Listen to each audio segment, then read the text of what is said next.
नमस्कार, सत श्री अकाल, वणक्कम। आप सभी को ऑल्टरनेट मीडिया में फिर से स्वागत है। मैं आपकी होस्ट गायत्री देवी। मुद्दा बहुत इंटरेस्टिंग है। बात यहाँ तक आ गई है कि आम आदमी पार्टी के ऑफिस की कुर्की हो सकती है। द वर्ड कुर्की इज वेरी इंपॉर्टेंट हियर। और इस मुद्दे पे बातचीत करने के लिए हमारे साथ हैं आशीष हांडा सर। आशीष हांडा सर हमारे साथ पहले भी जुड़े हुए हैं। आम आदमी पार्टी और दिल्ली के कई मुद्दों पर अपनी विभाग राय रखते रहते हैं। He is a what do you say success mentor, powerful coach and motivational speaker. But politics पर इनकी नजर ना बड़ी तगड़ी वाली है।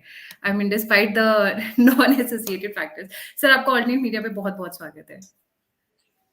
बहुत बहुत शुक्रिया गायत्री जी आपका, मुझे फिर से अपने प्यारे प्यारे दर्शकों के सामने समक्ष रूबरू करवाने के लिए। लगता है आज का सेशन भी हमेशा की तरह आपका धमाकेदार जाएगा और आपके ऑडियंस उसी रिस्पॉन्स से हम लोगों को लाइक, शेयर और सब्सक्राइब करेंगे जैसे हमेशा करते आए हैं। जी, तो सर ये कुर्की वाला मामला क्या है जो आप मेरी नॉलेज में लेके आए? मतलब ये लाइक इन नटशेल। जी गायत्री जी, आप एक पेंडोरा बॉक्स को खोलने का प्रयास कर रही हैं और साथ में शब्द लगा रही हैं नटशेल, तो वो शायद हो नहीं पाएगा। थोड़ा सा आपके ऑडियंस को ब्रीफली समझना पड़ेगा कि असल में सारा मुद्दा क्या है। देखिए, हम बात कर रहे हैं इस समय अरविंद केजरीवाल जी की। ये अरविंद केजरीवाल जी जो हैं, ये उस्तादों के उस्ताद हैं, ये मास्टरमाइंड हैं। और जो पपेट्स आसपास आपको घूमती दिखती हैं ना, चाहे उसका नाम सत्येंद्र जैन हो, चाहे मनीष सिसोदिया हो, उन सारी पपेट्स को खींचने वाला जो धागा है, वो जिसके हाथ में है, उनका नाम अरविंद केजरीवाल है। ये एक ऐसा व्यक्तित्व है जिसको ऑफिशियल कैडर, ब्यूरोक्रेसी की थॉरो नॉलेज है, क्योंकि ये उसी कैडर से आए हैं। और अब पॉलिटिकली भी ये बहुत ज्यादा ग्रो करते जा रहे हैं। पॉजिटिव और नेगेटिव, ऊपर या नीचे, वो तो डिबेट के दौरान ही पता चलेगा, पर ये ग्रो तो कर रहे हैं। दिन प्रतिदिन साइज बड़ा होता जा रहा है, इनकी कमीज का भी और इनके झूठ का भी। वो आगे आगे हम समझेंगे कि असल में मुद्दा क्या है। उन्हें कहानी कहां से शुरू हुई कि थोड़े दिन पहले सब जगह दिल्ली की सड़कों पे मोदी हटाओ देश बचाओ के पोस्टर लग गए। अच्छा, पोस्टर लग गए तो किसी की समझ में नहीं आया कि इसमें कहानी क्या है। कहानी ये थी कि इन्होंने एक पब्लिक परसेप्शन ऐसी बन गई है कि मोदी को जनता हटाना चाहती है, ये परसेप्शन क्रिएट करनी थी। इस वजह से नीचे उसमें आम आदमी पार्टी का नाम नहीं दिया कि लोग गेस करते रहे कि किसी एनजीओ ने छपवाए हैं, कि आपने छपवाए हैं, कि कांग्रेस ने छपवाए हैं। कहानी इनकी उल्टी तब पड़ गई जब कुछ वैन इनके ऑफिस से निकलती हुई पकड़ी गई, जिसमें 10,000 से ज्यादा पोस्टर थे। तो इनको मजबूरी में ये मानना पड़ा कि ये पोस्टर आम आदमी पार्टी ने छपवाए थे। दो प्रेसेस को ऑर्डर दिया था, 10 लाख से ऊपर पोस्टर छपने थे, और वो वहां पे पकड़ी गई। अब दिक्कत क्या है कि defacement of public property act, ये एक हमारा एक्ट है। उस एक्ट के चलते हुए ये रूल है कि आप कौन छपवा रहा है, कितनी छपवा रहा है, प्रिंटिंग प्रेस का नाम भी और छपवाने वाले का नाम भी कंपलसरी नीचे होता है। इन्होंने वो नहीं दिया, तो दिल्ली पुलिस एक्शन में आ गई। एक्शन में आने की वजह से क्या हुआ जी, अब अरेस्ट होने शुरू हो गए। 100 से ऊपर एफआईआर लॉन्च हो गई, 6 लोग अरेस्ट हो गए। अब जब जिन प्रेस वालों ने इनके कहने से छापे, जब वो अरेस्ट हो गए, तो अब इनको उनकी जान भी बचानी पड़ी। साथ में मान चुके थे कि ये हमारे पोस्टर हैं, तो कहीं ना कहीं अब अपनी इज्जत बचानी थी। तो इन्होंने जंतर मंतर पे रैली रख दी और वहां से फिर एक पोस्टर वॉर की शुरुआत कर दी कि अब हम देश भर में पोस्टर वॉर लगाएंगे। यहां तक भी कोई दिक्कत नहीं थी। अब इन्होंने पंगा ये ले लिया कि 11 भाषाओं में पोस्टर लगाएंगे। 11 भाषाओं में पोस्टर लगाएंगे। अब वो 11 भाषा कौन सी थी, आपके ऑडियंस सुन के हैरान हो जाएंगे।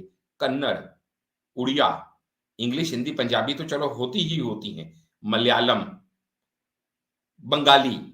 अब सोचने का विषय यह है कि जब आपकी सरकार एक राज्य में यानी पंजाब में और एक यूनियन टेरिटरी में यानी दिल्ली में है, टोटल 2 जगह आपकी सरकार है, तो ये कन्नड़, उड़िया, मलयालम, बंगाली, इसके पोस्टर आप कहां लगाने वाले हैं? दिल्ली या पंजाब में तो इसको कोई पढ़ने वाला है नहीं। पढ़ेगा कहां? उन राज्यों में, यानी कहीं ना कहीं आप उन राज्यों में लगवाने की फिराक में थे। एक और रूल अब यहां पे आता है। रूल यहां पे आता है कि एक रूल है जो 2015 की सुप्रीम कोर्ट की रूलिंग है, जो ये कहती है कि आप जो पोस्टर लगवाएंगे, या तो आप अपने राज्य में लगवाएंगे। अगर आप बाहर कहीं पोस्टर लगवा रहे हैं, तो उसमें 3 लोगों की फोटो हो सकती है: president of India, prime minister of India, या चीफ जस्टिस ऑफ इंडिया, अपनी पोस्टर जब दूसरे राज्यों में लगवा रहे हैं तो आप वो पैसा किसका इस्तेमाल कर रहे हैं? दिल्ली के टैक्स पेयर्स का पैसा। और वो पैसा इस्तेमाल करके आप क्या कर रहे हैं? पब्लिसिटी कर रहे हैं। कहां पब्लिसिटी कर रहे हैं? दूसरे राज्यों में पब्लिसिटी कर रहे हैं। यानी उससे दिल्ली की जनता का कोई फायदा होगा क्या? जवाब है नहीं। इसके ऊपर ऑलरेडी इनके ऊपर एक्शन हो चुका है। वो एक्शन क्या हुआ था कि एक हमारा डिपार्टमेंट है दिल्ली गवर्नमेंट का, बड़े ध्यान से समझने वाली बात है। डिपार्टमेंट किसका है? दिल्ली गवर्नमेंट का। डिपार्टमेंट का नाम क्या है? दिल्ली गवर्नमेंट का directorate of information and publicity, DIP। ये directorate of information and publicity जो है, इसने चेक किया तो पता चला कि भाई दिल्ली गवर्नमेंट तो पैसा यूं एड में बर्बाद कर रही है दूसरे राज्यों में। इसके ऊपर इनसे सुप्रीम कोर्ट की गाइडलाइंस 2015 के अगेंस्ट एक्शन हुआ और जनवरी 12 2023 में, पहले भी इनको नोटिस दिए गए, इन्होंने रिप्लाई नहीं किए। जनवरी 12 डेट के साथ बता रहा हूं 2023 में इनको पेनल्टी कर दी गई 163.62 करोड़ की। ये पेनल्टी किसने करी? दिल्ली गवर्नमेंट के ही एक डिपार्टमेंट ने। किसके ऊपर करी? आम आदमी पार्टी के ऊपर करी। सरकार का मैं नाम नहीं ले रहा हूं, आम आदमी पार्टी के ऊपर करी कि आपने ये जो पोस्टर आम आदमी पार्टी के निकाले हैं ये गलत है और इसके खिलाफ आपके ऊपर जुर्माना किया जाता है। या तो ये जुर्माना आप जमा कराइए, नहीं तो 10 दिन का टाइम आपको दिया जाता है, आपके ऑफिस की कुर्की करके ये पैसा वसूल कर लिया जाएगा। और बेशर्मी की इंतहा देखिए, वो जनवरी का ऑर्डर है, अब अप्रैल आज शुरू हो गया है, अब तक इन्होंने ना तो उसका जवाब दिया है और ना ही पैसा जमा कराया है। और जिस दिन ऊपर से ये ऑर्डर आ गया कि अब इनके ऑफिस की कुर्की कर दो, उस दिन ये क्या करेंगे? हाय हाय हाय हाय हाय, डेमोक्रेसी खतरे में है। वो राहुल बाबा वाला गाना याद है ना आपको? ये भी गाना शुरू कर देंगे कि हम सबको इस समय खत्म करना चाहते हैं मोदी जी, सब पॉलिटिकल पार्टीज को जड़ से मिटा देना चाहते हैं मोदी जी। इतनी सी बात इस पढ़े लिखे अफसर की समझ में नहीं आ रही कि court of the land will prevail. या तो आप कानून का मान रखेंगे, कानून के हिसाब से चलेंगे, नहीं तो जो कानून आपको सजा देगा वो आपको भुगतनी पड़ेगी। ये तो हुआ आपके सवाल का जवाब गायत्री जी कि ये कुर्की वाला कहानी क्या है। लेकिन मैं इसको थोड़ा बाद में लाना चाहता था, पर आपने इंसिस्ट किया अपने ऑडियंस के लिए, तो मैंने बताया। असल में आपके ऑडियंस को समझना पड़ेगा ये पूरा खेल है क्या। आज अगर आपके ऑडियंस ने प्रेस कॉन्फ्रेंस सुनी हो अरविंद केजरीवाल जी की, वो प्रेस कॉन्फ्रेंस जो उन्होंने गुजरात हाई कोर्ट के ऑर्डर के अगेंस्ट की है। एक तरफ तो ये कहते हैं हमें जुडिशरी पे पूरा विश्वास है, दूसरी तरफ कितना विश्वास है वो आपको अभी समझ में आ जाएगा। उस प्रेस कॉन्फ्रेंस में इन्होंने कई बार क्या शब्द कहे, बड़ा आज दुख हुआ कि जब हाई कोर्ट ने ये कह दिया कि आप प्रधानमंत्री की डिग्री मांग नहीं सकते, आपको प्रधानमंत्री के बारे में, एजुकेशन के बारे में जानने का कोई हक नहीं है। आप ही बताइए देशवासियों, क्या हमें जानने का हक है या नहीं? एब्सोल्युटली लाई। हाई कोर्ट ने ऐसा कभी नहीं कहा कि आप प्रधानमंत्री की एजुकेशन के बारे में जान नहीं सकते या पूछ नहीं सकते। हाई कोर्ट ने इनके ऊपर 25,000 रुपए का फाइन लगाया। क्यों फाइन लगाया? इसलिए फाइन लगाया कि इनको यह कहा गया, उस हाई कोर्ट के ऑर्डर में क्लियरली यह कहा गया कि जो इंफॉर्मेशन ऑलरेडी पब्लिक डोमेन में है, आप राइट टू इंफॉर्मेशन एक्ट का मिसयूज करते हुए आप ये इंफॉर्मेशन क्यों मांग रहे हैं? क्योंकि राइट टू इंफॉर्मेशन एक्ट जो है पब्लिक इंटरेस्ट में इंफॉर्मेशन मांगने के लिए बनाया गया है। जबकि हाई कोर्ट के वर्डिंग्स थे कि आप जो मांग रहे हैं वो पब्लिक इंटरेस्ट में नहीं है, वो पॉलिटिकल क्यूरियोसिटी आपकी पूरी करने के लिए है। दूसरी बात, जब ऑलरेडी ये यूनिवर्सिटीज अपने डोमेन में, अपनी वेबसाइट्स पे पब्लिश कर चुकी हैं, सबको मालूम है कि प्रधानमंत्री जी ने जो अपनी बैचलर ऑफ आर्ट्स की डिग्री है वो दिल्ली यूनिवर्सिटी से की है, ये सबको मालूम है, ये कोई हिडन फैक्ट नहीं है। और जो उन्होंने मास्टर्स की डिग्री है वो गुजरात से की है, ये भी कोई हिडन फैक्ट नहीं है पॉलिटिकल साइंस में। जब दोनों बातें ऑलरेडी इस्टेब्लिश्ड हैं और दोनों की डिग्रीज ऑलरेडी वेबसाइट पे है। अच्छा आप बताइए, आपके ऑडियंस भी जानते होंगे, जब भी आप कॉर्पोरेट का इलेक्शन भी लड़ते हैं, एमएलए का भी लड़ते हैं, एमपी का भी लड़ते हैं, तो सबसे पहले आपको अपनी पूरी इंफॉर्मेशन की डिटेल वहां देनी होती है, whether it is with regard to your education, your assets, your liabilities, your family, हर चीज के एफिडेविट वहां जाते हैं और वो एफिडेविट पब्लिक डोमेन में पब्लिश कर दिए जाते हैं इलेक्शन कमीशन द्वारा, जिसको कोई भी असेस कर सकता है, एनीबडी एंड एवरीबडी। लेकिन उसके बावजूद इस तरह की हरकत करना, जिसको कि हाई कोर्ट ने कहा it is like judicial activism that is being done by you, and that too when you are a chief minister of Delhi.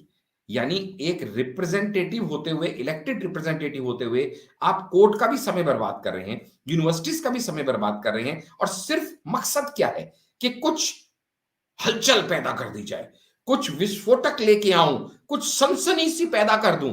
क्या ये काम चीफ मिनिस्टर का है? क्या ये संवैधानिक पद पे बैठे किसी व्यक्ति को शोभा देता है? पहली बात। दूसरी बात, गायत्री जी, जब हम अपने प्राइम मिनिस्टर के बारे में कुछ भी कहते हैं तो हमें समझना पड़ेगा कि आज का digital media, social media electrifying speed से उस चीज को स्प्रेड करता है।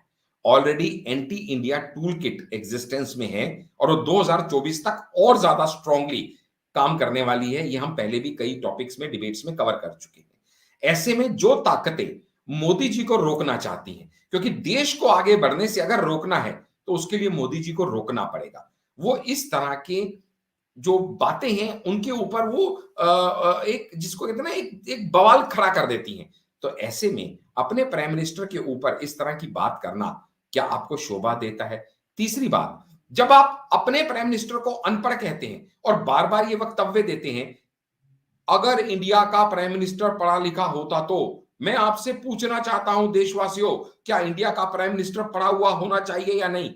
ऑलरेडी एक प्राइम मिनिस्टर एमए है, उसके बाद आप उसको अनपढ़ कह रहे हैं, तो इसका मतलब आपके देश में जो करोड़ों लोग बीए हैं, एमए हैं, क्या आप उनको गाली दे रहे हैं सिर्फ इसलिए कि शायद आप उनसे ज्यादा पढ़े लिखा खुद को समझते हैं? लेकिन क्या पढ़ा लिखा होना ही सही पैमाना है आपके पर स्टेट? इनका तो सर, इंटरप्ट कर रही हूँ मैं आपको, इनकी तो हिस्ट्री रही है, मतलब शीला दीक्षित के टाइम से लेके अभी तक ये हमेशा रिटन में माफीनामा लिखते रहे हैं। एग्जैक्टली, रिटन में। शूट एंड स्कूप जिसको कहते हैं हम अपने पॉलिटिकल लैंग्वेज में, वो ये करते आए हैं। ये बाल्टी भर भर के झूठ बोलते हैं और उसके बाद पैरों में गिर के माफिया मांगनी शुरू कर देते हैं। लेकिन सवाल यहाँ पे माफी मांगने का भी नहीं है, सवाल यहाँ पे लोगों की नजर में गलत पर्सपेक्टिव क्रिएट करने का है। मैं यहाँ दो तीन बातें करूंगा।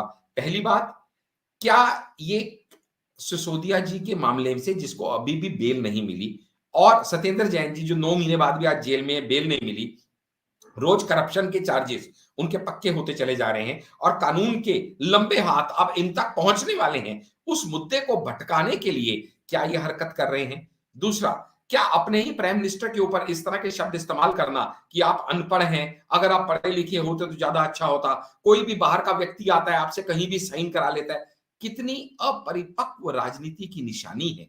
क्योंकि आप सोचिएगा, क्योंकि प्राइम मिनिस्टर क्या ऐसे कभी भी कहीं भी साइन कर देगा? क्या उसके पास बैटरी ऑफ लॉयर्स नहीं होते हैं? क्या मिनिस्टर्स की पूरी टीम साथ नहीं होती है? क्या आईएएस ऑफिसर साथ नहीं होते हैं? क्या ये सब लोग एडवाइस करके फिर प्राइम मिनिस्टर कहीं साइन करता है? या कोई भी आया, आपसे कोई मिलने आया, आप उसको झूले पे बिठाते हैं, वो कहीं भी आपको बहका के, फुसला के, साइन करा के ले जाता है? What nonsense! ये क्या पागलों वाली बातें करनी शुरू कर दी है एक इलेक्टेड रिप्रेजेंटेटिव ने। उससे अगली बात, जब आप कहते हैं प्राइम मिनिस्टर पढ़ा लिखा होना चाहिए, तो क्या आप संविधान से बड़े हैं? आप संविधान में चेंजेस लेके आइए ना, क्योंकि आज भी आपके ऑडियंस गूगल कर लें, विकिपीडिया कर लें, इंडियन प्राइम मिनिस्टर बनने के लिए कोई एजुकेशनल क्वालिफिकेशन की बारिंग है ही नहीं कि 12वीं वाला बन सकता है, कि 10वीं वाला बन सकता है, कि 8वीं वाला बन सकता है। जब ये बार हम है ही इंदिरा नहीं। गांधी कितनी पढ़ी लिखी थी सर? 10वीं पास भी नहीं, 12वीं पास की भी थी वो इंदिरा नहीं नहीं, गांधी। आज भी जो लालू के बेटों के साथ, तेजस्वी वगैरह के साथ ये 9वीं। गठबंधन करने लगे हैं, 8वीं 8वीं 9वीं 9वीं पास है वो। लेकिन सवाल यहाँ पे ये है कि जब एक चीज का पैरामीटर ही नहीं है, आपकी लोकसभा में 0 रिप्रेजेंटेशन है, आप 303 सीटें बीजेपी की जितने लाइए, मेजोरिटी में आइए, लॉ पास कीजिए, उसके बाद ही कहिएगा कि ये आदमी इससे कम पढ़ा लिखा है, ये एलिजिबल नहीं है। जब एलिजिबिलिटी क्राइटेरिया ही कुछ नहीं है, तो आप इस तरह के नैरेटिव सेट करके आप करना क्या चाहते हैं? उससे अगली बात, कोर्ट ने जो ऑर्डर दिया, आप उस ऑर्डर को भी डिफाई करते हैं, आप उस ऑर्डर का भी मजाक उड़ाना चाहते हैं। और सबसे बड़ी बात गायत्री जी, मैं एक दिल्ली वासी हूं। जब दिल्ली वाले का पैसा बर्बाद किया जाता है ना, तो मुझे चुभन होती है दिल में, मुझे तकलीफ होती है। आपके ऑडियंस को शायद ये पता नहीं होगा कि 2014-15 में जब कांग्रेस सरकार थी शीला दीक्षित जी की, जो उनका आखिरी टेन्योर था 2014-15 में, उस टाइम पे भी पब्लिसिटी होती थी, एड्स करती थी गवर्नमेंट। लेकिन उस टाइम पे जो पब्लिसिटी में पैसा खर्च होता था, या जो आज पैसा अरविंद केजरीवाल जी खर्च कर रहे हैं, दोनों में जमीन आसमान का अंतर है। क्योंकि उस टाइम पे शीला दीक्षित की सरकार ने जब पैसा खर्च किया ना, तो उस समय उन्होंने पैसा खर्च किया सिर्फ 11.12 करोड़ 2014-15 में। और एक साल बाद जब ये सत्ता में आए, तो पहले ही साल जो इन्होंने पैसा खर्च किया एड में, वो था 81.23 करोड़। 11 करोड़ से 81 करोड़ इन्होंने पहले ही साल में अपना एड का बजट बढ़ा दिया। आपके दर्शकों को जान के हैरानी होगी, और मुझे तो दिल्ली वासी होने के नाते दुख होता है कि जब कोरोना टाइम पीक पे था, 20, 21, 22 के टाइम की बात कर रहा हूं मैं गायत्री जी, जिस समय लोगों के पास ऑक्सीजन नहीं थी, टेनेंट्स के पास देने के पैसे नहीं थे, लोगों के पास जॉब्स नहीं थी, उस टाइम पे जो इनका बजट था एडवर्टीजमेंट का, फैक्ट्स बता रहा हूं, गूगल कर सकते हैं, आरटीआई डाल सकते हैं, 20-21 में था 253 करोड़। और जी। और 21-22 में आते आते वो पता कितना हो गया था, 488.97 करोड़। सर, इनके शीला एडवर्टाइजमेंट्स का घोटाला तो खुल ही गया है, सबके सामने ही खुल गया है। बट हाँ, अभी जो एक बड़ी बट इंटरेस्टिंग बात है जिसकी तरफ मैं थोड़ा सा ध्यान डाइवर्ट करूंगी, क्योंकि ये जी बातें जनरली मीडिया में चली रही हैं, तो हम वो जी पॉइंट्स कवर करते हैं जो लोग कवर नहीं करते हैं। जी इन्होंने मनीष सिसोदिया को बेल नहीं मिलेगी, यहां से ध्यान हटाने के लिए नरेंद्र मोदी जी का एमए की डिग्री का मामला उठाया, राइट? बट मनीष सिसोदिया की तो कुर्बानी देने को ये तैयार हैं। आपने स्टेटमेंट नहीं सुनी, कभी ये कहती हैं तू चिंता मत करियो, तेरे परिवार का मैं ध्यान रख लूंगा, और उसके बाद घर से निकाले जाने का नोटिस थमा दिया जाता है उसके परिवार को। उसके बाद ये जो स्टेटमेंट्स अभी इन्होंने परसों भी दी कि वो तो भगत सिंह है, तुम उसको फांसी चढ़ा दो, तुम उसको गोली मार दो, जो मर्जी कर दो, लेकिन वो डरेगा नहीं। यानी ये ऐसी स्टेटमेंट्स दे रहे हैं कि वो तो पक्का लोगों को समझ में आ गया है कि उसकी कुर्बानी देने को तैयार है। उसकी रेजिग्नेशन भी ले ली है, उसका घर भी छीन लिया है, उसकी मिनिस्ट्री और पोर्टफोलियो भी बाकी लोगों को दे दिए गए हैं, नए मिनिस्टर्स बना दिए गए हैं, भारद्वाज जी और अतिशी जी। वो किस कैलिबर के हैं, वो क्या करेंगे, वो तो आएगा। क्योंकि आते ही उन्होंने मनीष सिसोदिया के जो स्कूलों की थी इंस्पेक्शन शुरू कर दिया ऋषि ने, और कहना शुरू कर दिया कि उस कॉन्ट्रैक्टर को ब्लैकलिस्ट करो। ये सारे वीडियो सरफेस्ड है कि वो क्या काम कर रहे थे मनीष सिसोदिया जी, जो कौन से कॉन्ट्रैक्टर को उन्होंने रखा था कि आते ही पहली ही विजिट में उसको ब्लैकलिस्ट खुद अतिशी ने कर दिया है कि ये कैसा काम हो रहा है। ना आपने यहाँ पे पाइपें बिछाई हैं, ना यहाँ पे कोई आपने अभी तक गैंग बॉक्स लगाए हैं, ना बिजली की पाइपें हैं। यानी कहने का मतलब ये है, ये लोगों के सामने स्पष्ट है, क्लियर है कि अरविंद केजरीवाल जी ध्यान भटकाने का काम कर रहे हैं। लेकिन ये ध्यान भटकेगा नहीं। लेकिन ये ध्यान भटकाने के चक्कर में जो अपने ही प्रधानमंत्री के ऊपर इस तरह की ओछी राजनीति करते हुए जो लांछन लगा रहे हैं, जो दिल्ली वालों का पैसा बर्बाद कर रहे हैं, यहां तक कि सीएजी की, कंट्रोलर एंड ऑडिट जनरल की, जब कुछ दिखाना चाह रही हैं आप? ये बहुत इंपॉर्टेंट टॉपिक है जिसके लिए गुजरात इलेक्शंस गए थे। AAP national party status is under review by the commission, chief election commissioner Rajiv Kumar, जिसके लिए इतना तड़प तड़प कर गुजरात में इन्होंने पूरा बवंडर फैलाया। मतलब मेरे ऊपर अटैक हो सकता है, मेरे को थप्पड़ मार दिया, ऑटो में ड्राइव की। नहीं, ये तो स्टेटमेंट्स तो ये भी दे रहे थे गुजरात हम पक्का जीते हुए हैं, और हालत इनकी क्या हुई गुजरात में दुनिया ने देखा है। लेकिन सर, ये इनका तो तो इनकी क्रेडिबिलिटी का तो कोई हिसाब किताब ही नहीं है, वो तो आप अच्छी तरह से जानते हैं। यहां तक कि सीएजी ने जब इनकी ऑडिट भी की थी ना एड्स की, तो 225 क्रिएटिव की ऑडिट करने के लिए वो टीम आई थी, लेकिन उनको हैंडओवर जो किए गए थे, सिर्फ 76 क्रिएटिव हैंडओवर किए गए थे। मतलब ये घपले में तो इतने बुरी तरह से गर्दन तक ये घपले में डूबे हुए हैं कि जहां से जो मर्जी थ्रेड खोल लो, आप एजुकेशन का खोल लो, आप जल बोर्ड का खोल लो, आप डीटीसी का खोल लो, आप मोहल्ला क्लिनिक का खोल लो, आप जासूसी कांड का खोल लो, आप जहां से जो मर्जी धागा खींच लो, वो फांसी का फंदा इनका बनते हुए नजर आ रहा है आज की डेट में। ये जानते हैं, इसीलिए उससे ध्यान भटकाने के लिए ये पोस्टर पॉलिटिक्स के ऊपर आ गए हैं, मोदी जी के ऊपर गलत बयानी कर रहे हैं। और सबसे बड़ी बात, मैं तो कहता हूं ये जो हरकतें कर रहे हैं ये नेशनल इंटरेस्ट में तो कभी भी नहीं ली जा सकती।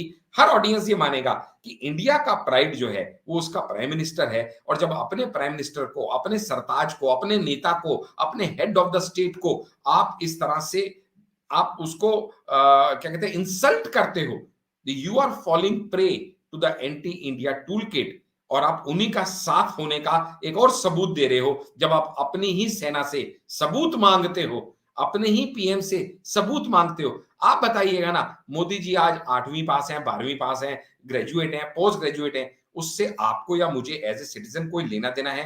क्योंकि जब कॉन्स्टिट्यूशन ने ऐसा कोई बार ही नहीं रखा कि कोई आदमी कितना पढ़ा लिखा होना चाहिए, तो ये क्या सिर्फ बेकार की एक गिमिक्स नहीं है क्या? बेकार का मुद्दा क्रिएट करना नहीं है क्या? मुझे इससे लेना देना है कि एज एन इंडियन क्या वर्ल्ड इकोनॉमी में मैं 10वीं से 5वीं इकोनॉमी पे आ गया कि नहीं आ गया, मेरी जीडीपी ग्रोथ बढ़ रही है नहीं बढ़ रही है, वर्ल्ड बैंक मुझे क्या कह रहा है, क्या मैं सिक्योरिटी काउंसिल का प्रेसिडेंसी ले रहा हूं नहीं ले रहा, मैं G20 की प्रेसिडेंसी ले रहा हूं नहीं ले रहा, मैं WHO को हेड कर रहा हूं कि नहीं कर रहा। ऐसे कितने सारे मुद्दे हैं। जो देश वैक्सीन इंपोर्ट किया करता था आज 70 से ऊपर देशों को वैक्सीन एक्सपोर्ट कर रहा है कि नहीं कर रहा। टेलीकम्युनिकेशंस में मैं कहां जा रहा हूं, 5G लॉन्च हुए हुए अभी मेरे 7-8 महीने हुए हैं और ऑलरेडी 6G का टेस्ट प्लेटफॉर्म मोदी जी विज्ञान भवन में आज से 15 दिन पहले लॉन्च भी कर चुके हैं। आप ये सोच के देखिएगा, आम जनता को इससे लेना देना है कि मेरा देश कहां जा रहा है, अल्टीमेटली मेरे देश की ग्रोथ कहां हो रही है। और ये भूल जाते हैं, एक लास्ट में एक बात और कहते हुए अपनी बात को विराम दूंगा मैं, ये भूल जाते हैं कि ये दिल्ली के मालिक नहीं है, ये दिल्ली के गार्जियन है।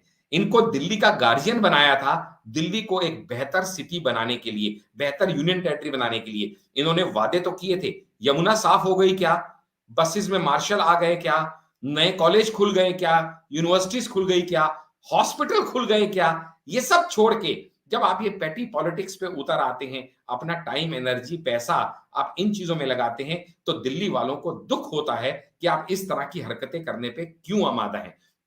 एक सबसे पंचिंग पॉइंट लास्ट में दूंगा, जब ये कहते हैं कि प्रधानमंत्री को पढ़ा लिखा होना चाहिए और ये बताते नहीं कितना पढ़ा लिखा होना चाहिए, तो आप सोच के देखिएगा, आप प्रोफेसर रख रहे हैं कि पीएम बना रहे हैं?